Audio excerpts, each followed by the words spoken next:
Magandang araw mga kablog! Isang panibagong vlog na naman ang inyong mapapanood sa araw na to. Ang vlog natin ngayon, ang pagsali namin sa Sangguniang Kabataan dito sa aming barangay.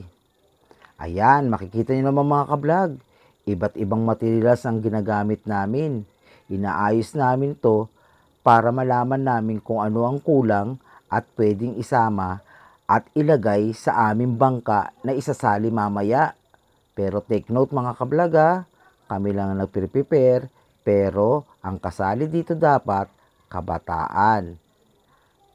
So ayan mga kablog, makikita nyo naman, inaayos ko sa isa't isa yung mga materials na aming gagamitin.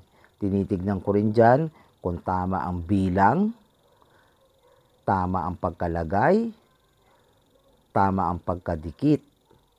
Para mamayang ilalagay namin sa bangka, alam namin na sapat ang aming materials na gagamitin. At sinigurado namin to recycled materials para pasok na pasok kami sa banga. So ayan mga kablog, kasama ko pa yung kaibigan ko sa paggawa ng mga materials namin gagamitin. Alam nyo naman, excited din kami sa mangyayari tong araw na to dahil bihirang mangyari to sa amin. Kaya ayan, well prepared kami.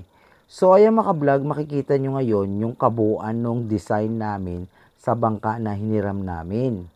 Ayan may pasaging pa si Mayora. Ayan, simple lang aming design pero sinisigurado ko sa inyo mga kablog, recycled materials lahat na nakalagay dyan. Ayan ayan nakikita nyo yan. Even yung patapon na dahon ng mangga, di ba? Ginawa namin design.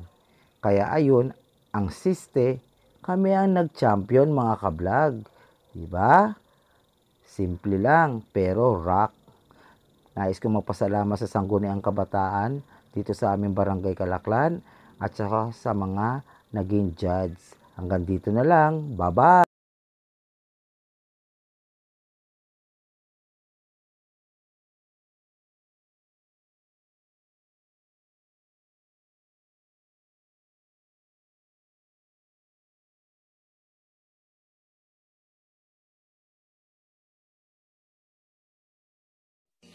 Closed doors, I'm a fool for your love.